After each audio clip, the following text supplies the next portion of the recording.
کسی کو پیشاب کے قطروں کی بیماری لیکن بہت کم درجے کی، یعنی پیشاب کرنے کے 5 یا 10 منٹ کے بعد ایک قطرہ آتا ہو، تو کیا ایسا شخص امامت کرا سکتا ہے؟ نہیں کرا سکتا جب تک پاکی حاصل نہیں کرے گا۔ تو ایسے شخص کو چاہیے کہ وضو کرنے سے آدھا گھنٹہ پہلے پیشاب کر لے، تاکہ جتنے قطرے آنے وہ آدھا گھنٹے تک نکل جائیں۔ اس کے بعد وضو کرنے سے پہلے کیا کرے وہ، اگر وہ قطرے زیادہ نکلیں تو وہ جگہ دھو لے، ایک آدھ قطرہ نکلا ہو تو جگہ دھونا بھی ضروری نہیں ہے، اور زیادہ قطرے نکل گئے تو دھوئے کیسے، اندازے سے دھو لے کہ بھئی یہاں ہو سکتا ہے یہاں لگاؤ تو اتنا حصہ پانی میں دھو لے بس ہلکا سا، تو اندازے سے بھی دھو لے گا کافی ہے، اس میں وہم بھی بننے کی ضرورت نہیں ہے کہ پتہ نہیں یہاں لگاؤ، ہو سکتا ہے یہاں لگاؤ۔ تو اس میں طہارت کے مسائل میں شریعت نے آسانیاں دی ہیں۔ اچھا، آئی لو یو شبیر ناز، وعلیکم لو یو۔ مفتی صاحب ہم روڈ پہ جا رہے ہیں، راستے میں قبرستان ہے، تو کیا ہم جاتے ہوئے قبروں پہ لکھے نام پڑھ سکتے ہیں؟ کیا ثواب ملے گا نام پڑھ کے؟ پڑھ سکتے ہیں، اس میں کیا مسئلہ ہے، لیکن اس کا فائدہ کیا ہے؟ میں یونیورسٹی میں پڑھتی ہوں، میرا وہیں پر ایک غلط جگہ رشتہ ہو گیا تھا، پھر میں نے توبہ کر لی اور گھر والوں کو بھی پتہ چل گیا تھا، اب میں توبہ کر کے پردہ کرنا چاہتی ہوں، میرے والدین نہیں کرنے دے رہے، میرے ابو نے مجھے چماٹ مار دیا تھا اور بولا تھا کہ پردہ نہیں کرو، اگر کیا تو سب کچھ ختم کر کے گھر سے نکال دوں گا۔ اللہ کے حکم کے آگے مخلوق کی اطاعت جائز نہیں ہے، آپ ہمت کر کے پردہ کر لیں۔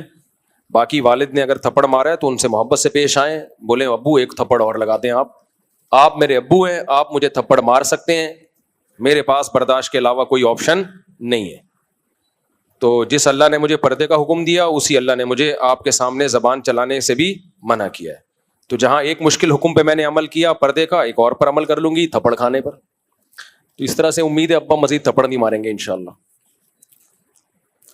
مفتی صاحب آپ سے یہ گزارش ہے، میرے لیے دعا کریں، میں جاب لیس ہوں اور میری شادی کی عمر ہے اور مجھے کئی لڑکے نہیں ملی، لڑکی نہیں ملی، گھر والے ڈھونڈ رہے ہیں، آپ میرے لیے دعا کریں ہمارا اپنا گھر ہو جائے اور میری فیملی کے لیے بھی، اور میرے بھائی کے لیے بھی، پورے خاندان کے لیے، پورے پریوار کے لیے، اللہ سب کو خوشیاں دے، برکتیں دے، اور اللہ آپ کو اچھی ملازمت بھی دلا دے، رزق حلال کشادہ نصیب کرے، اور اللہ آپ کی کسی اچھی جگہ شادی بھی کرا دے۔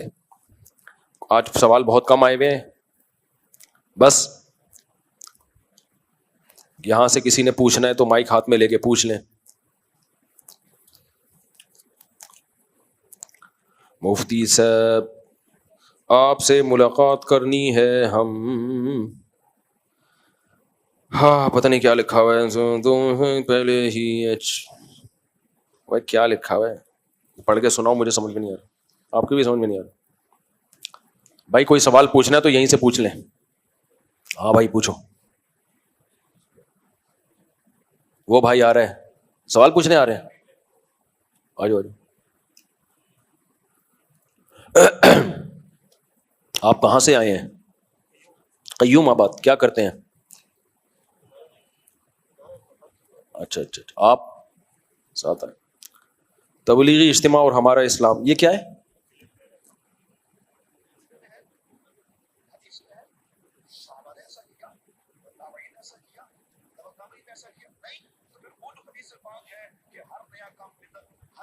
یہ پرانا اشکال ہے، یہ لے، یہ تبلیغ والوں پہ اعتراض کرتے ہیں کہ تبلیغ میں جو اجتماع ہوتے ہیں کیا صحابہ نے کیے، کیا قرآن میں ہے، کیا حدیث میں ہے؟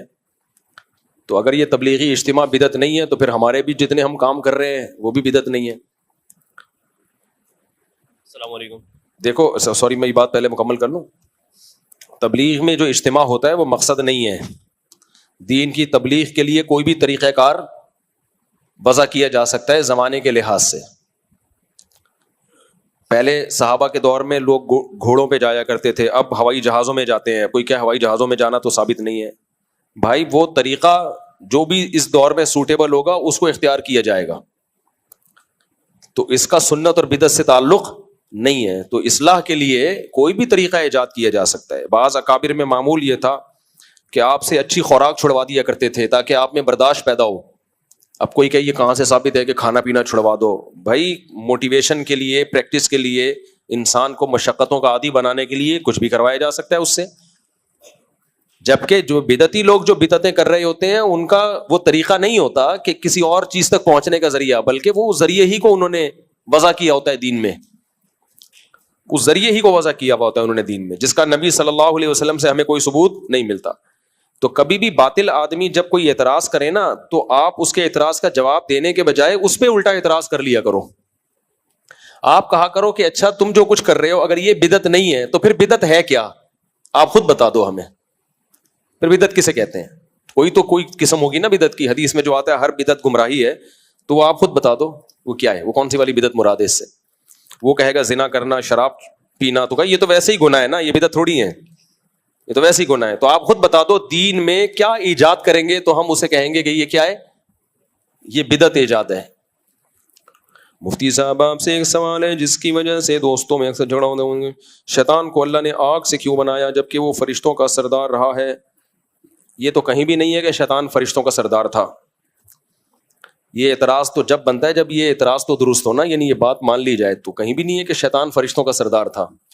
شیطان جنات کا سردار تھا، فرشتوں کا سردار نہیں تھا.